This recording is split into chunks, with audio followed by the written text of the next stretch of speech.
Amber here. This week's video is, as I said, a character by the name of Marcus. He is the father to my most innocent character, Desiree. There will be a link to her in the description below if you're at all interested.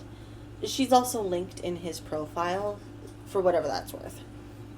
Anyway, also, this blurb is written again by my friend, the same one who wrote Levi's, and I'm just reading it for whatever that's worth, if it matters. So, if the wording is different, that's why.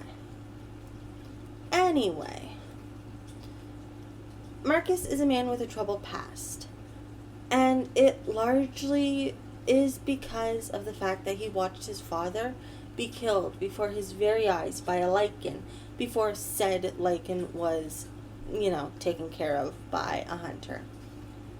It also didn't help that he was naturally something called a mana hunter.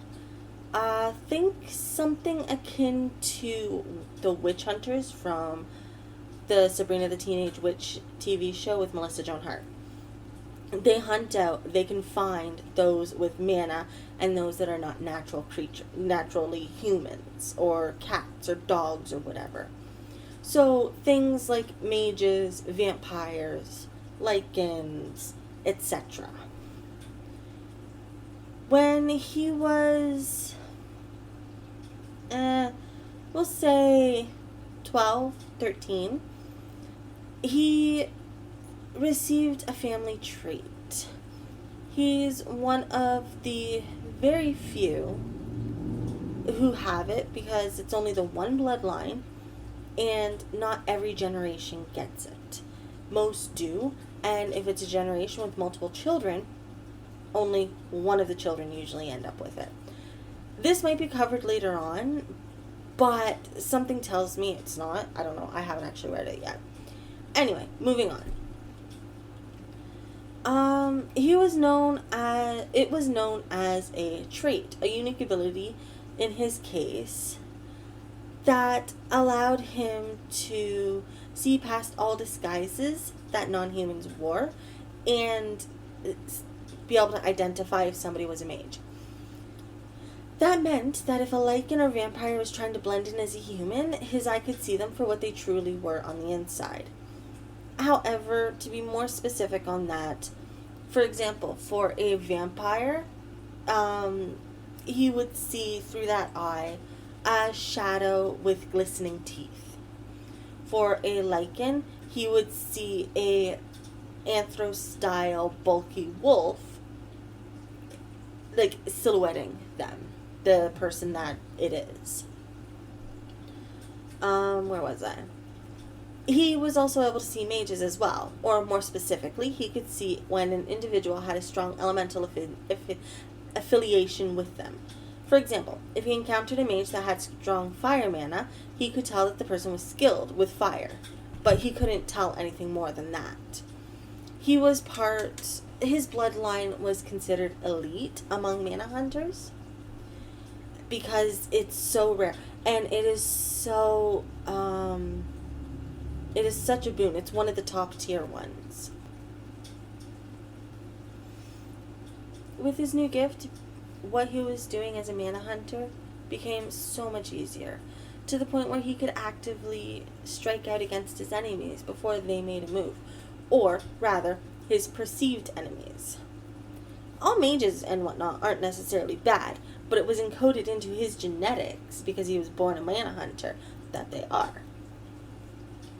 He could now act in a proactive fashion and not just a reactive one. On one hand, this was good. It saved his life.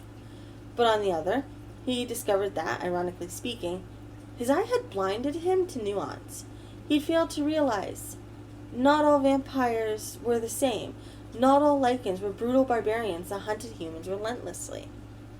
What made that apparent was, well, he had attacked and beaten a lichen to within an inch of their life, only for their wife and child to beg and plead for him not to kill the victim. seeing them look onto him like the monster he was, and looking at the lichen he'd attacked, he soon came to the conclusion that he had become that which he hated.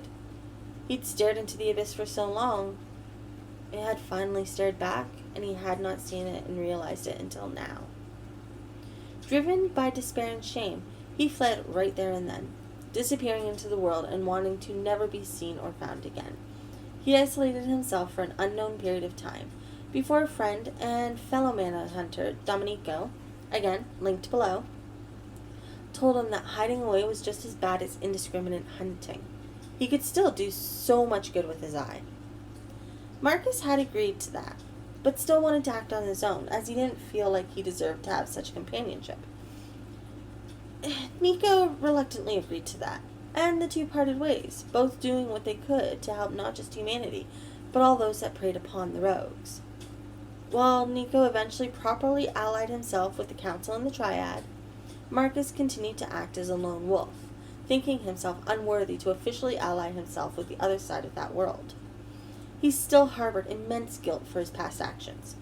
However, after saving a young woman named Marissa from a vampire attack, the two seemed to fall for each other almost immediately. It was love at first light. First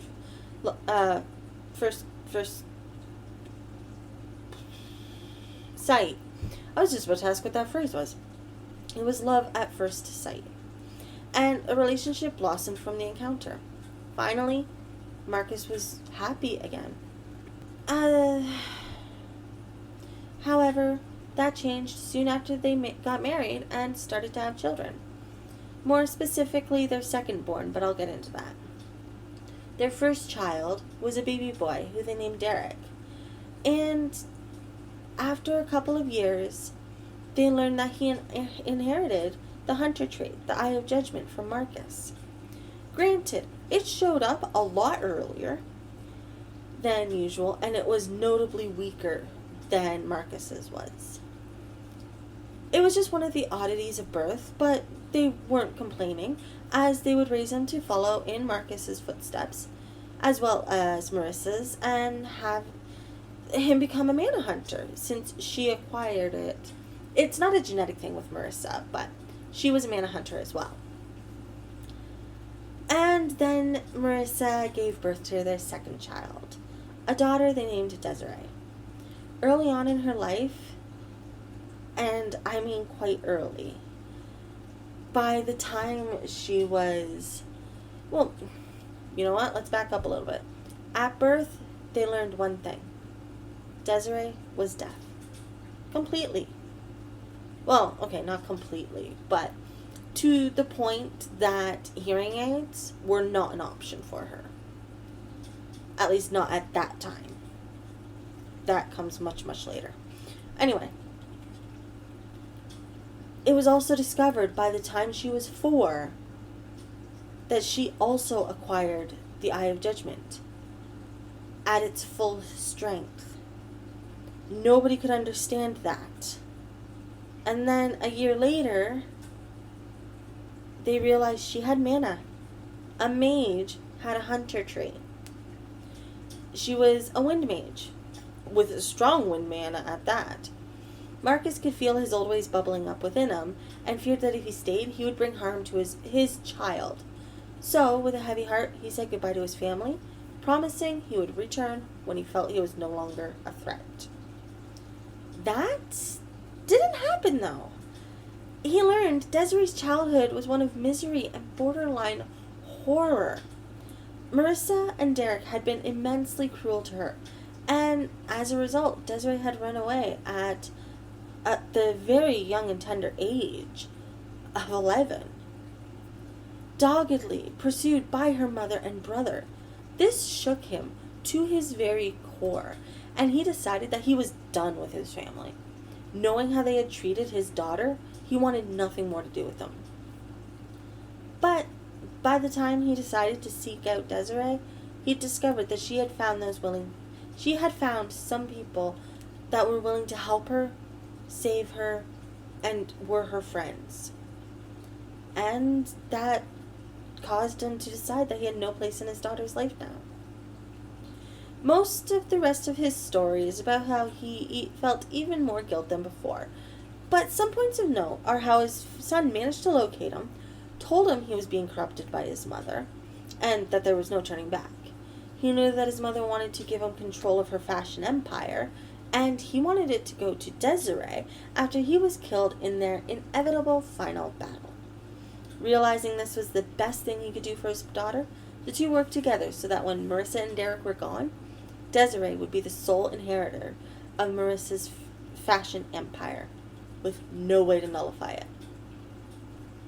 Through Desiree's efforts, he was also discovered by her, and with her insistence, and with how she told him she was just sad that she didn't even know him, he finally decided that perhaps he should be part of her life now. With that decision in mind, he became less and less of a recluse. He also met and fell in love with another manhunter by the name of Jasmine, who can hear almost anything from a mile away if she put, a little bit of concentration to it. And the two now run a bar and grill, mostly a bar, in San Diego by the name of Hellscape. They also act as informants for the nearby authoritative body unit, where characters like Riley and I'm trying to think, Kia, who have I done videos of that are there? A lot of my non-human characters. Anyway.